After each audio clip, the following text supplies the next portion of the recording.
following is Torah, which is from Rabbi Zweig. This is based on the Torah of, it says, Arosh Yeshiva, Rabbi Zweig, Weekly Insights. This Weekly Insights is dedicated in the loving memory of Miriam Bas Yoel, Mary Sterenthal, may her neshama have an aliyah. This is titled Rejection, Frustration. And Timnah was a concubine, of Eliphaz, the son of Esav, and she bore to Eliphaz Amalek. That's Perek 36, Pasuk 12. The Gemara in Sanhedrin 99b relates that Timnah, who eventually became a wife to Eliphaz, the son of Esav, was of royal lineage. Rashi 36:12 explains that this verse is written in order to teach us the greatness of Abraham, in that people went to great lengths to be connected to his children. Timnah was the daughter of kings, and she rejected her royal lineage in order to marry into the family of Abraham Avinu. It's a tremendous thing what she did. She was marrying Esav in order to marry into the family of Abraham Avinu. The Gemara explains that Timnah originally wanted to convert and marry into the house of Abraham, Yitzchak, and Yaakov, but was repeatedly turned away. Undeterred, she declared, it is preferable to be a handmaiden to this nation than to be a noblewoman in any other nation.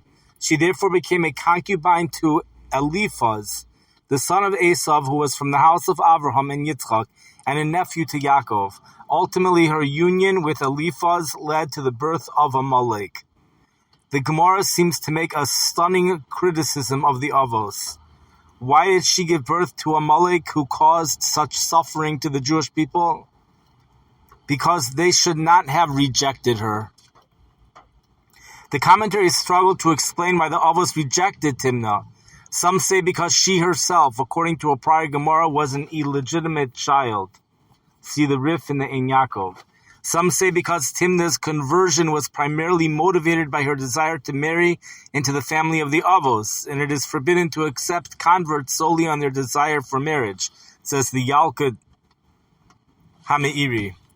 Yet it is still difficult to fathom how someone who professed such admiration of the Avos could birth a child that would grow up to be the arch enemy of the Jewish people. In addition, Eliphaz, who was the father of Amalek, was raised on the lap of Yitzchak, which was why he refused to do his father's bidding and kill Yaakov.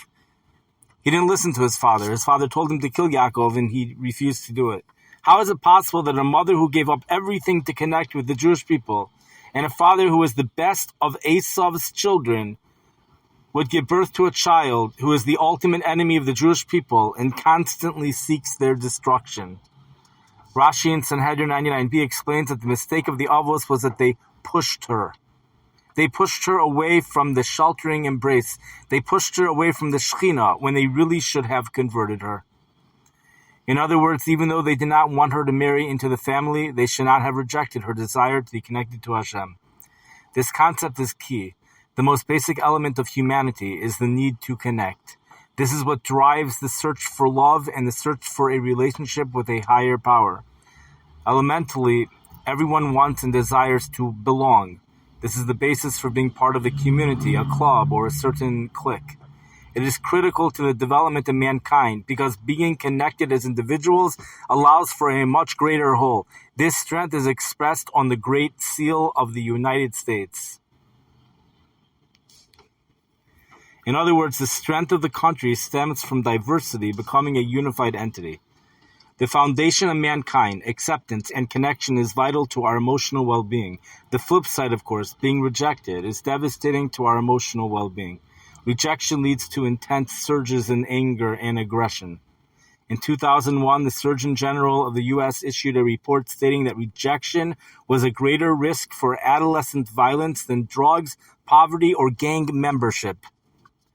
This is why ideals that are often nearly identical in their source, once they have rejected one another, such as the Shiite and the Sunni varieties of Islam, once they have rejected one another, become mortal enemies, constantly trying to wipe each other out. The very existence of the other is a constant and debilitating reminder of the original rejection.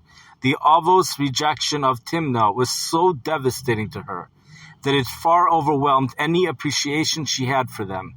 As Rashi points out, the Avos should have at least encouraged her to be connected to Hashem.